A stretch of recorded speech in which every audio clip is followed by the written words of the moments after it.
Prime Minister was actually about 10 days ago now. Isn't it interesting how quickly the year moves, or at least it moves in terms of going from one story to another. And just as you've got your head around that story, it's already moved on.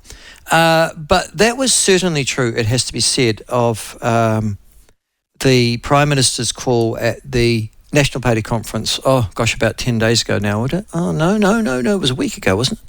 See, I don't know. Was it a week or 2 weeks ago, Josh? I thought it was I thought it was 2 weeks ago. Oh, there you go, see? The weeks merge into each other at the moment because there's so much news.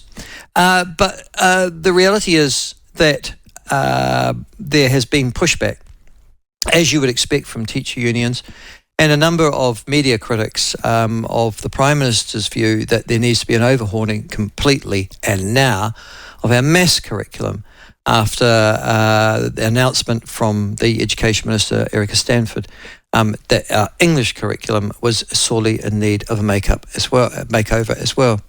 The pushback was due to the figures that the Prime Minister quoted. And I can remember asking at the time, I wonder where those figures came from. And I hadn't seen them before. And if you remember rightly, the day after that speech, I was talking to the chairman of the Auckland Primary School Principals Association on the show. And he said, I'd be curious where those figures came from as well. Well, now we have the answer to that question. And I can understand the question, to be honest with you. Nevertheless, New Zealand educational qualifications and achievement in general are in a parlous state.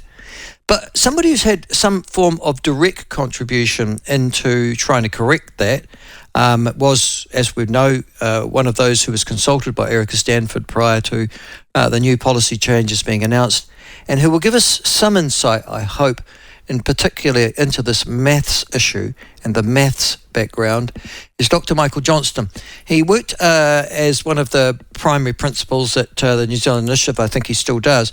But his specialty was very much in education, and he was picked up very quickly by Erica Stanford and said, off you go, with a whole series of other education luminaries and worthies. Design me something that will work. He joins us now. And I'll just see if my mouse is working, and ta-da! Michael, I hope you are there. I am. Good morning, Michael. Oh, listen, sorry, mate. Just to explain, I've got new technology this morning, and it works, Josh. So there you go. That's a miracle. It is. It is a miracle with technology. I'm one of those people, Michael, to be honest with you, that I just have to touch something and it breaks. And I don't know why, but it's just... So, just to explain. Listen, mate, I gave you a bit of a background to this. How much involvement did you have actually in the education policy that the Prime Minister released? The maths policy. Oh, well, the Minister asked me to chair a ministerial advisory group at the beginning of this year to give some direction on the design of the curriculum that she'd like to deliver, in particular the English and mathematics areas. So that group delivered its report earlier in the year, and since that time, writing groups have got together and put together curriculum documents that are due to go out for consultation in schools very soon, if not today. Oh, now, thank you for that, because I was going to ask what the next step was. So you've got, a draft or a policy, if you like, a consultative document. When you say put out for consultation is a bit of a dirty word with me, Michael. I imagine it is with you too. Consultation just is the process you go through when you're going to do something, you're going to do it anyhow, but you pretend that you're listening. Is this sincere or not? Well, I'm sure that the consultation will be taken seriously, yes. When I say we, the ministry, the minister and others need to know how this is going to be received by teachers, and it's due to be implemented next year, so certainly the feedback is urgently required.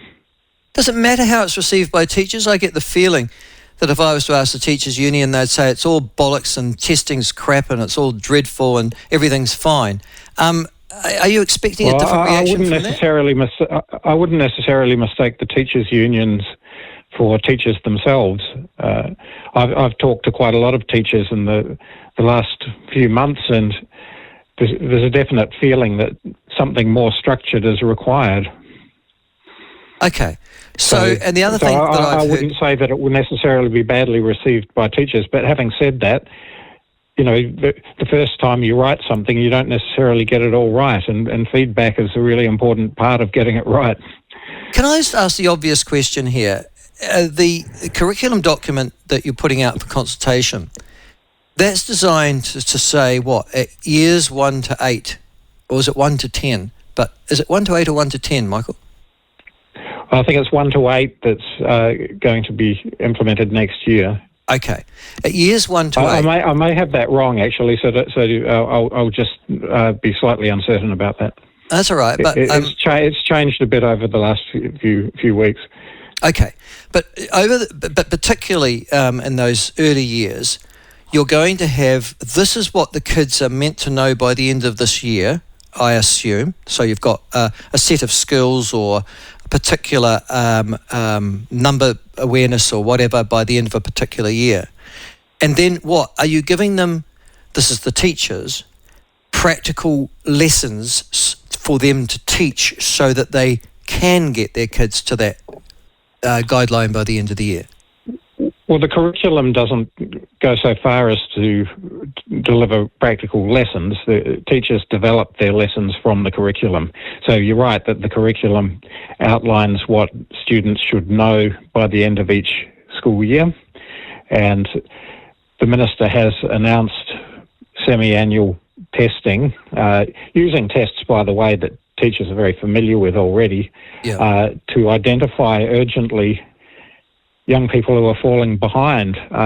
And we know that that's a really important part of catching them up. If you can't identify them, if you don't identify them in a timely way, then they slip further behind, and the further behind they slip, the harder it is to catch them up. So the timely identification of young people who are not keeping up with the curriculum expectations is an important part of it. Yeah, but, I'm sitting here listening to this and going, well, that's your job, isn't it? Isn't that the way the system's meant to work, that you're talking and explaining to me, Michael, what you need to achieve? Don't you find that extraordinary? Well, having a curriculum to set that out clearly for every teacher in the country is very important. You can't assume that teachers will just know. There has to be a national expectation for what is expected. No, but what I'm saying is, listen, anybody listening to this, any parent, any grandparent listening to this now, Michael, will go, what do you mean? There isn't a curriculum that already does this and it hasn't been doing it for 20 years? Oh, I see. Well, no, there really isn't, because our current curriculum is not year by year. It spans, phases which are 2 to 3 years. And certainly that is too vague, which is one of the reasons why the Minister has asked for a year-by-year specification. The other thing that strikes me too, Michael, is that one of the things that's come out of this is that, and there's I've talked about it before, pretty empirical research, a lot of teachers feel a lack of confidence in teaching maths. As a consequence of that, it's been proposed that you've got to have taken maths to NCA level 2, so that's sixth form level for us old-fashioned ones, and passed it before you could become a primary school teacher. Really? Do I really need maths to that level to be able to teach years 1 to 8?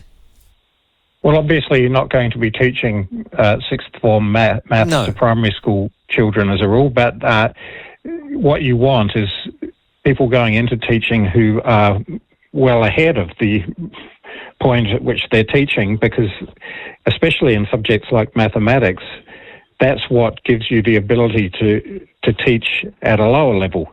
You have to be well ahead of where you're trying to teach, or you'll really struggle with the material a bit yourself, and then you'll be in trouble trying to teach it. And there is evidence from a report out of the Royal Society a couple of years ago. As you said, primary school teachers tend to lack confidence in mathematics, and that's often because they're not very strong in it. And that's it's not to blame them, because in the end they may not have been taught well at school themselves. At the moment there is not a rigorous requirement for mathematics understanding to go into primary school teaching, and there is very little time spent on it in teacher training.